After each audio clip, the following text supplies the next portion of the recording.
DV. Sadananda ಗೌಡರು ಪಕ್ಷವನ್ನು ಬಿಡೋದಿಲ್ಲ, ಬಿಜೆಪಿಯಲ್ಲೇ ಇರ್ತಾರೆ ಅನ್ನುವಂಥ ವಿಶ್ವಾಸವನ್ನು ಬಿಜೆಪಿ ರಾಜ್ಯಾಧ್ಯಕ್ಷ ಬಿ.ವೈ. ವಿಜಯೇಂದ್ರ ವ್ಯಕ್ತಪಡಿಸಿದ್ದಾರೆ.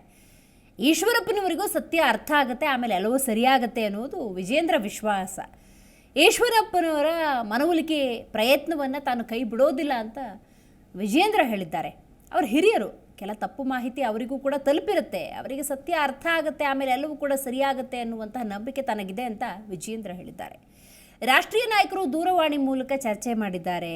ಬಳಿಕ ನಾನು ದೇವೇಗೌಡರು, ಕುಮಾರಸ್ವಾಮಿ ಅವರ ಜೊತೆ ಕೂಡ ಚರ್ಚೆ ಮಾಡಿದ್ದೇನೆ. ಅವರಿಗೆ ಸಮಾಧಾನ ಆಗುವ ರೀತಿ ನಿರ್ಣಯವನ್ನು ತೆಗೆದುಕೊಳ್ಳಲಾಗುತ್ತೆ. JDSಗೆ ಎಷ್ಟು ಸೀಟ್ ಅನ್ನೋದು ಇನ್ನೂ ಕೂಡ ಫೈನಲ್ ಆಗಿಲ್ಲ, ಎಲ್ಲವೂ ಸರಿ ಹೋಗುತ್ತೆ, ಸದ್ಯದ ಪರಿಸ್ಥಿತಿ ಹೀಗಿದೆ ಅಂತ ಹೇಳಿ ವಿಜಯೇಂದ್ರ ಹೇಳಿದ್ದಾರೆ.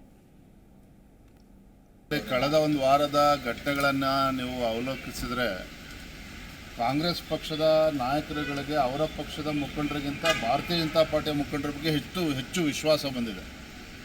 ಗಮನಿಸಿ, ಅವರ ಹೇಳಿಕೆಗಳನ್ನು ಗಮನಿಸಿ, MB ಪಾಟೀಲ್ ಇರ್ಬೋದು, ಬೇರೆಯವರ ಹೇಳಿಕೆಯನ್ನು ಗಮನಿಸಿದರೆ BJP ಲೀಡರ್ಸ್ ಮೇಲೆ ಭಾಳ ಒಳ್ಳೆ ಪ್ರೀತಿ ಬಂದಿದೆ, ವಿಶ್ವಾಸ ಬಂದಿದೆ. ಬೇರೆ ಬೇರೆ ಚರ್ಚೆಗಳು ಕೂಡ ನಡೀತಾ ಇದೆ. ಆದರೆ ನನಗೆ ವಿಶ್ವಾಸ ಇದೆ, ಎಲ್ಲವೂ ಕೂಡ ಸರಿ ಹೋಗ್ತದೆ.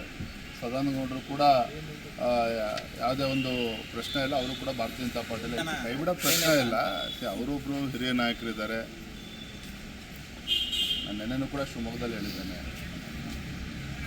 ಕೆಲವು ತಪ್ಪು ಮಾಹಿತಿಗಳು ಅವರಿಗೆ ತಲುಪಿರ್ತಕ್ಕಂಥದ್ದು, ಹಾಗಾಗಿ ಈ ರೀತಿ ಚರ್ಚೆಗಳು ನಡೀತಾ ಇದೆ. ಅವರು ಸತ್ಯ ಅರ್ಥ ಆದಮೇಲೆ ಸರಿ ಹೋಗ್ತದೆ ಅನ್ನೋ ವಿಶ್ವಾಸ ಈಗಲೂ ಕೂಡ ನನಗಿದೆ. Yes sir. ನೋಡಿ, ಕಳೆದ ಒಂದು ವಾರದ ಘಟನೆಗಳನ್ನು ನೀವು ಅವಲೋಕಿಸಿದರೆ ಕಾಂಗ್ರೆಸ್ ಪಕ್ಷದ ನಾಯಕರುಗಳಿಗೆ ಅವರ ಪಕ್ಷದ ಮುಖಂಡರಿಗಿಂತ ಭಾರತೀಯ ಜನತಾ ಪಾರ್ಟಿಯ ಮುಖಂಡರ ಬಗ್ಗೆ ಹೆಚ್ಚು ವಿಶ್ವಾಸ ಬಂದಿದೆ. ಗಮನಿಸಿ, ಅವರ ಹೇಳಿಕೆಗಳನ್ನು ಗಮನಿಸಿ, MB ಪಾಟೀಲ್ ಇರ್ಬೋದು, ಬೇರೆಯವರ ಹೇಳಿಕೆಯನ್ನು ಗಮನಿಸಿದರೆ BJP ಲೀಡರ್ಸ್ ಮೇಲೆ ಭಾಳ ಒಳ್ಳೆ ಪ್ರೀತಿ ಬಂದಿದೆ, ವಿಶ್ವಾಸ ಬಂದಿದೆ. ಜಿ ಕನ್ನಡ ನ್ಯೂಸ್ ಈಗ ನಿಮ್ಮ ಮನೆಯಲ್ಲೇ ನೋಡಿ. ಎಲ್ಲ ಕೇಬಲ್ಗಳಲ್ಲಿ ಈಗ ಲಭ್ಯ.